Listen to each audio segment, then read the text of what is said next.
What is going on, you guys? This is Kevin, Full Metal Ginger, and yeah, man, I'm gonna start running through the whole CD collection videos again. Damn, it's been like 4 years since I last did one of these, and as I was getting the idea to kind of start this back up, I was like, this has grown so much since the start of the channel. There's no reason and no way I need to go back to where we left off. We'll just, you know, wipe it clean, start from scratch, and we'll go from there. And another reason was, aside from me just kind of wanting to go through everything again, this is just something quick I could do that I don't have to put, you know, a lot of time kind of getting everything set up and ready to go. I like to really get around to listening to everything before I get on and review it. And this is something I figured I could knock out pretty quick, especially during a busy work week when I got a lot going on. This is just something to kind of keep me going and keep me on task, and hopefully keep getting content out to you. So, yeah, we'll just go ahead and jump right into it, I guess. Soundtrack today, listening to Casket Slime, They Sleep, We Creep. Canadian duo, yeah, two-piece out of Canada. This is just some very strange, really raw death metal with some grindcore elements. A few black metal riffs here and there. Really interesting stuff. Been listening to this a lot lately, and going to do a proper review of this hopefully pretty soon. I think this is a release from last year, if I'm not mistaken, so be on the lookout for that. Really cool stuff. So I'm going to be 100% honest. Everything, we're going to go in order from A to Z, and everything in between. I'm going to show you what I got. Probably stuff in here you won't like or you won't give two craps about, but you know, I like that when I'm watching other people do their videos. It's kind of cool to see what they have from when they were younger, what their tastes were then, and then how they've grown over the years, and you know, where they've been, where they are now, where they're going to go sooner or later. So I mean, that's why I really find it important to really show everything I have, not to go on a big long rant about that. Anyway, so there may be things you don't like, but I'm not going to skip anything, so hopefully you'll get a kick out of it anyway. So I organize everything A to Z, but I start off with numbered bands. So the very first one we have in this series, listening to 3 Inches of Blood. Or not listening to, talking about it anyway. It's their second full-length, Advance and Vanquish. The first album I heard from them, and I would say most people probably came across these dudes when this album was fresh. It's their 2004 full-length. I think, who put this out? Roadrunner put this out. I was thinking Metal Blade for some reason. But Canadian band, pretty much your traditional heavy metal with like some, my kid's screaming, with like some power metal influences in there. And yeah, I mean, I was a huge fan of this band when I first came across them. Deadly Sinners was a big song for me. Destroy the Orcs, I love that song still. Revenge is a Vulture. I mean, the whole album's still good. I still revisit this one from time to time. And yeah, I mean, that's pretty much all there is to it. Pretty straightforward. Alright, next. I only have 2 albums from that band, actually. This is their, skipping an album. This is their 4th full length, Here Waits Thy Doom, which came out in 2009, I want to say. And this was at a time when this one was out that I was really starting to branch off into really more extreme stuff. Like, I had kind of dabbled in, you know, I had my 7, 8, 9, 10 bands that I liked in black metal, a little bit more in death metal, kind of getting into some thrash here and there, the older stuff anyway. But around this time, I was really into stuff like this, and then it was just kind of branching off. So I never really kind of checked out too much stuff after this album came out. And I know they had a couple more after this one before they split up, but really liked this album. I would say that Advance and Vanquish was my favorite out of the 2 that I own. This has still got some really good ones on here. Battles and Brotherhood, I still love. It's a great song. Preacher's Daughter, All of Them Witches. I mean, it holds up still. I mean, if you like that traditional heavy metal with like some really falsetto, not super falsetto vocals, but I mean, they're up there, and it sounds really good. It's still a pretty kick-ass album. This one came out on Century Media, and yeah, I mean, I kind of wish that I had spent more time with this band and checked out more of their stuff, but it is what it is. Maybe we'll get around to it someday. So there's the 3 Inches of Blood. Moving on, this one is a, I think this just dropped last year, if I'm not mistaken. Cleveland death metal band. This is the debut release. It's an EP. They have nothing else out, as far as I know. From 200 Stab Wounds. Piles of Festering Decomposition. This is out on Maggot Stomp, so that should tell you everything you need to know. Just heavy as balls, death metal. I mean, it just kicks you in the face and never lets up. There's only 5 songs on here. And really looking forward to what they're going to put out next, because I really enjoyed this when this dropped. I haven't spent a lot of time with it, but I'm trying not to, go overkill with it, which for me is easy to do with like a shorter track list releases. 5-6 songs. I'll end up running it into the ground and just kind of get sick of it. So this one kind of gets on the CD player every once in a while, trying to keep from overblowing it. But yeah, really looking forward to anything else they drop, because this is some killer shit right here. So there you go.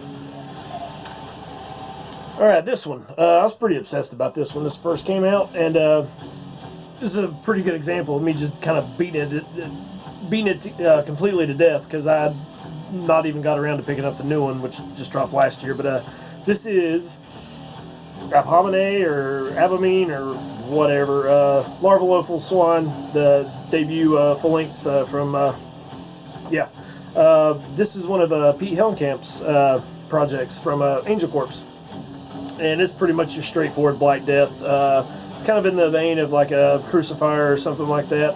This dropped back in 2016, and really over when this came out for a good solid year, I was listening to this pretty regularly, and I haven't really come back to it since. It wasn't like it was bad or anything, or it's just I kind of killed it, and I just didn't really want to listen to it anymore. Crown of Flies, really good song from what I remember, but yeah, I needed to get back into this, and definitely need to check out the new one, which I'll get around to it eventually. But yeah, this was really good stuff, man. I just kind of, I've had my fill of it, and I didn't want to hear it anymore. I mean, I think we can all say that for the most part with some stuff we own. Alright, getting to one of my favorite black metal bands. This is this band has done some cheesy crap over the years, and I've got plenty more besides just the 2 CDs that I own to talk about, and I'm probably going to have in my next video. But this is the legendary Japanese black metal band, Abigail. Their debut full-length, Intercourse and Lust. So they've kind of went through some transitions over the years. Started off as pretty much a straightforward black metal band, but then kind of morphed into a black thrash as they went along. And when it comes to Abigail, I've loved everything they've done. I mean, honestly, may like the black thrash stuff just a little bit better. But look at these photos, man. Those are so good. You gotta love cheesy black metal photos. But yeah, I mean, this is their debut. It's pretty much straightforward, and not a whole lot to really discuss without, kind of re-listening to this. I haven't heard this one in a minute. But one of my favorite black metal bands ever. And as I was saying, I've got plenty more when it comes to LPs to talk about with them. So we go from their debut full-length to their most recent full-length, Final Damnation.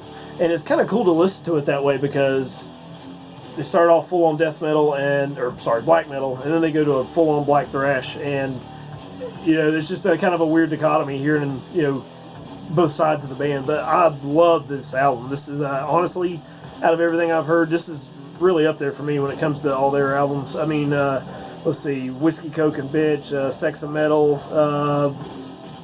Sweet Baby Metal Sluts is on here, which I don't know why they put it on this one. But anyway, I mean, just a killer release. I've talked about this one before, long time ago, actually. It was probably in one of my first videos that I was talking about, you going through the whole CD collection. But yeah, really good album. If you don't know Abigail, definitely need to check them out. One of Japan's best. And like I've said over and over, plenty more of them to come.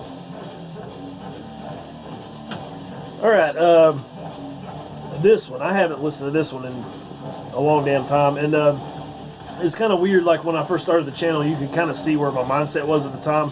Super into the Black Death, like / Bastille war metal stuff, and it's just a genre that I've really not gone back to since. Again, probably just had my fill of it, and I was like, I'm done. I don't want to hear no more. But this is a release through Hell's Headbangers. This is Abominator with Evil Proclaimed. It's their 2015 release, and I think the last thing they ever put out. As far as I know, they're still active. But yeah, nothing since then, as far as I can tell. Australian Black Death band. I mean, it's pretty much as what you would expect. Bastille Warlust inspired, blasphemy, that type of stuff. So that's basically what you're getting out of here, from what I recall. I mean, it's good. Don't get me wrong. It was just, when it comes to this style, I can only handle so much. I mean, it's like, I love straightforward death metal, especially the old school stuff. Black metal's the same way. A lot of new stuff I really enjoy, some stuff not so much. But then I got my genres that are like on the periphery, like stuff like this. I'll come back to every now and then. The sludge stuff, really love it when I'm in the mood for it. And Doom, same way. I mean, I just kind of have these this big circle of stuff that I just only visit at random anymore. But yeah, I mean, from what I remember, this is fairly solid stuff, so check it out. Okay, these next two, I don't even remember, honestly, what they even sound like. This first one especially. I want to say that I did like the first one I had better than the next one, but this is a band that's just really kind of hard for me to put my finger on anymore. But this is, I want to say, the second or maybe the debut. I don't remember. This is the Absence with Riders of the Plague. Pretty much, if I'm remembering this right, this is like a melodic death metal band. Pretty much like, you know, At the Gates, Dark Tranquility, The Crown was the one I would compare them to the most. And, I mean, I don't remember a lot about it, so that's, other than that, I don't really remember what to tell you, or know what to tell you. So if you've heard this band, you like them, let me know in the comments. I just don't remember. Riders of the Plague is like the one song I remember.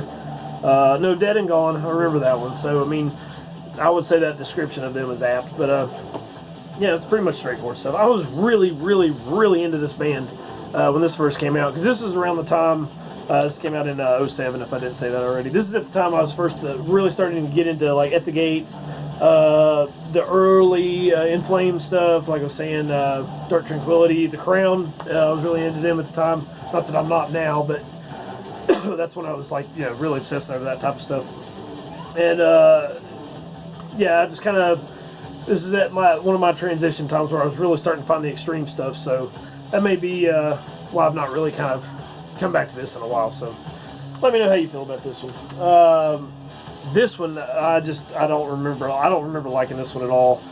This one borderline for me, like on like some of the radio rock stuff, and I was just like, I was a fan of this album for like maybe a week, and I don't think I picked it up again. This is Enemy Unbound, and this one is their, I want to say it came directly after Riders of the Plague, but I don't remember. They put out 4 or 5 different albums, but I mean, and again, I probably need to go back and re-listen to it, but it's just the way some of the choruses came across. I remember the song Enemy Unbound, and it was just very like building, and it was like, it really reminded me of later At the Gates, but almost with like just these really big choruses and, you know, stuff like you would hear just like through like, you know, people would be putting on the radio just for that reason, because you got to have the nice catchy song that everybody could get into. And yeah, I really didn't like this one too much, but I mean, I don't know, what do you guys think? Let me know. So there's that. Alright, I only had 10 today, just kind of start off a little easy, not make these videos too terribly long.